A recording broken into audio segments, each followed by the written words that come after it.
नमस्कार विद्यार्थी मित्रांनो, ब्रिज कोर्स इयत्ता 7वी, विषय सामान्य विज्ञान, कृतीपत्रिका 4, आपत्ती व आपत्तीमधील उपाययोजना आज आपण पाहणार आहोत. मुलांनो, सर्वप्रथम आपत्ती म्हणजे काय हे लक्षात घ्या. आपत्ती म्हणजेच संकट हे आपल्याला माहीत आहे.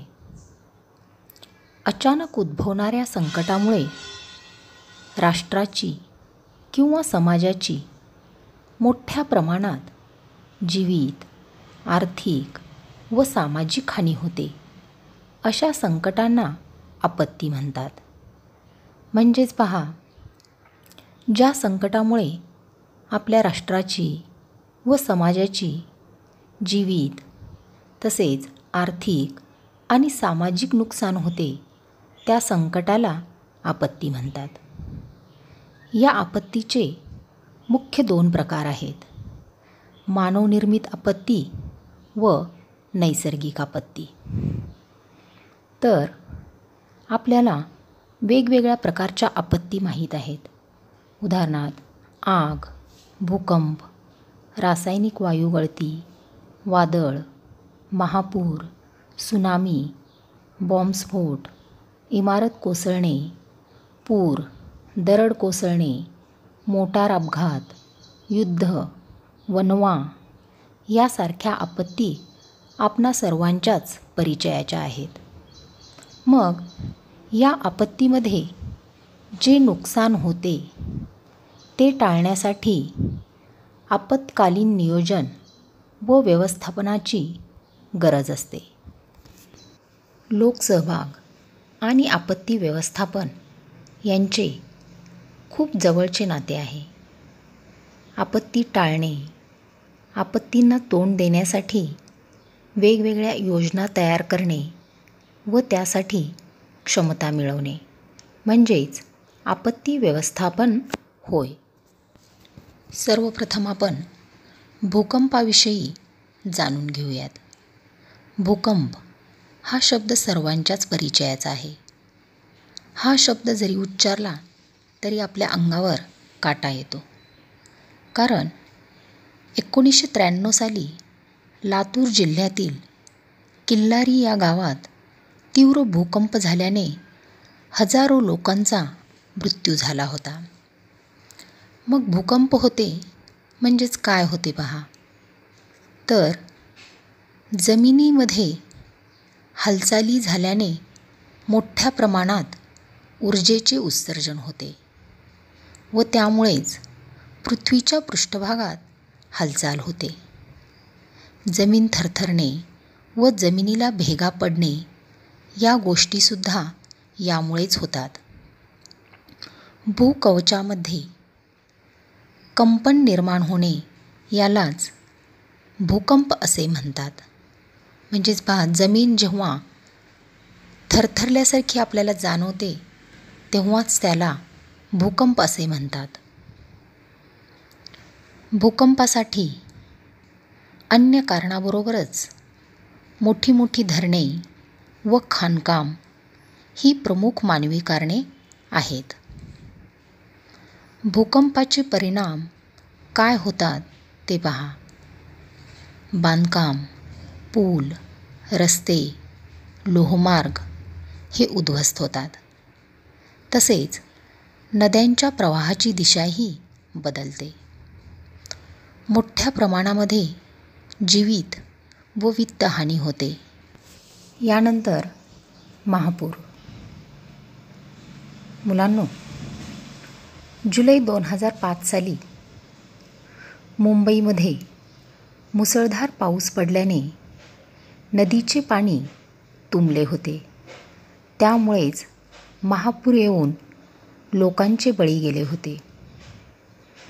त्याचप्रमाणे नोव्हेंबर 2015 साली तामिळनाडूमध्ये प्रमाणापेक्षा जास्त पाऊस पडल्याने म्हणजेच अतिवृष्टी झाल्याने अनेक लोक मृत्युमुखी पडले होते. महापूर जेव्हा अतिवृष्टी होते तेव्हा महापुरासारखी आपत्ती निर्माण होते.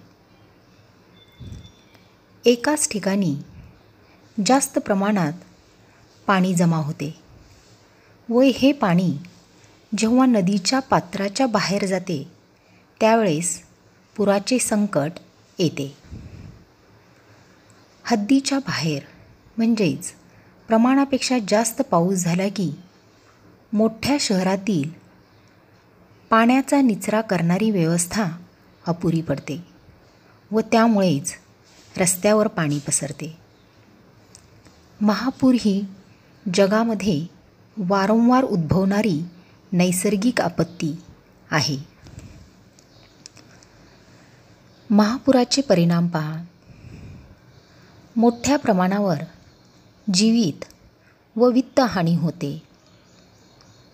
म्हणजेच कित्येक लोक मृत्युमुखी पडतात व आर्थिक नुकसानसुद्धा होते. जमिनीची धूप होते. तसेच पिकांचेही नुकसान होते.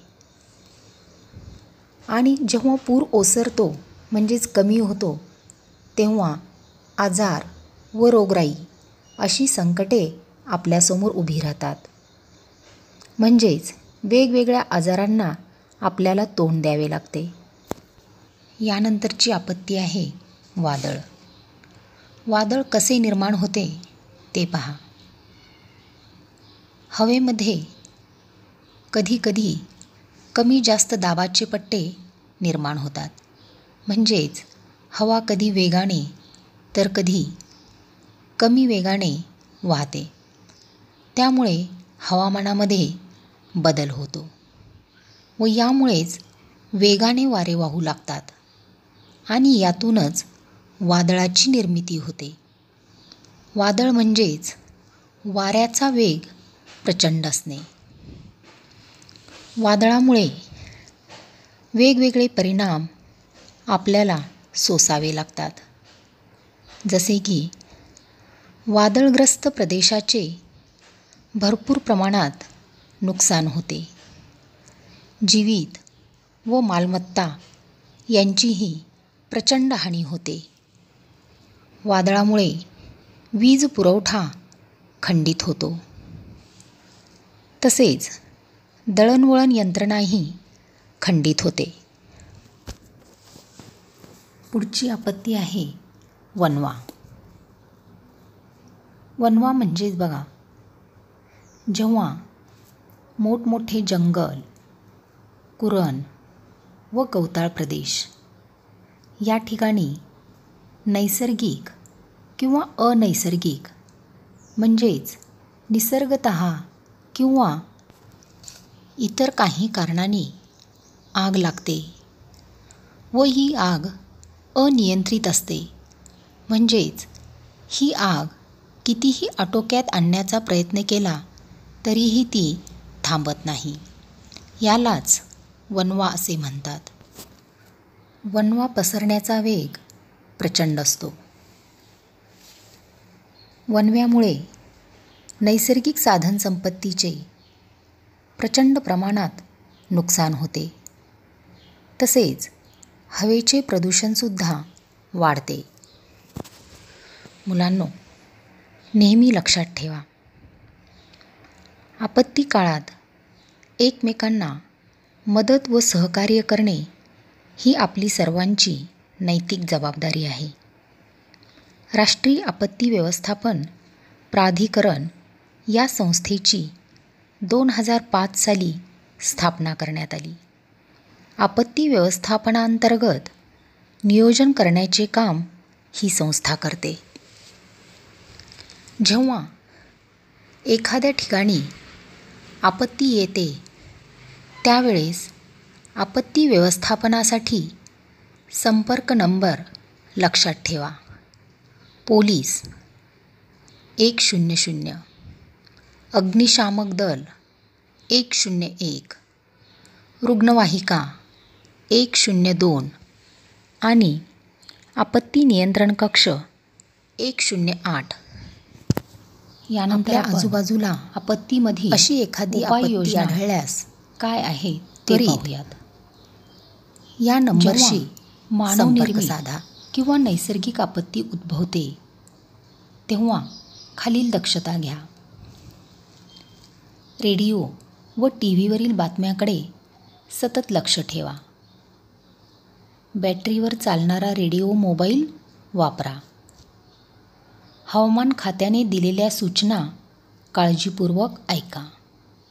www.imd.gov.in या वेबसाईटचा वापर करा. जेव्हा ढगफुटी किंवा अतिवृष्टी होते त्यावेळी डोंगर उतारावर दरडी कोसळतात.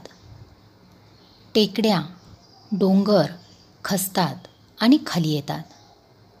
अशा वेळी आश्रयासाठी डोंगर पायथ्याशी कधीही थांबू नका.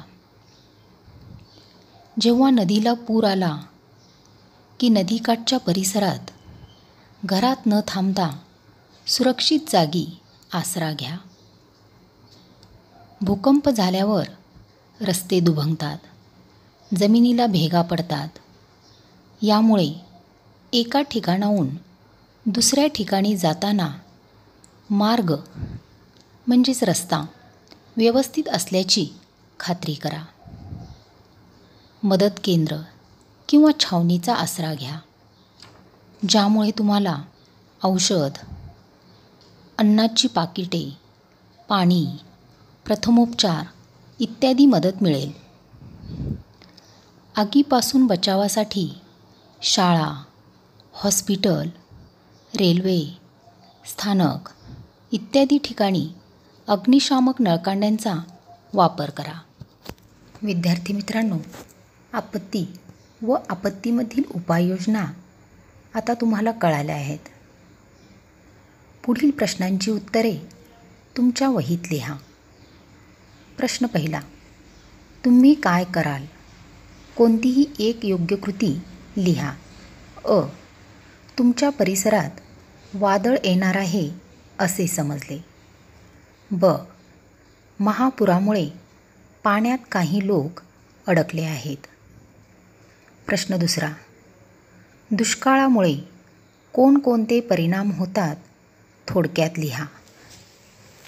प्रश्न तिसरा. तुम्हाला माहीत असणाऱ्या मानवनिर्मित व नैसर्गिक आपत्तींची नावे लिहा. प्रश्न चौथा. मानवनिर्मित आपत्ती निर्माण होऊ नयेत म्हणून उपाय सुचवा. प्रश्न पाचवा. आपत्ती व्यवस्थापनामध्ये कोणकोणत्या गोष्टी करणे आवश्यक आहे असे तुम्हाला वाटते?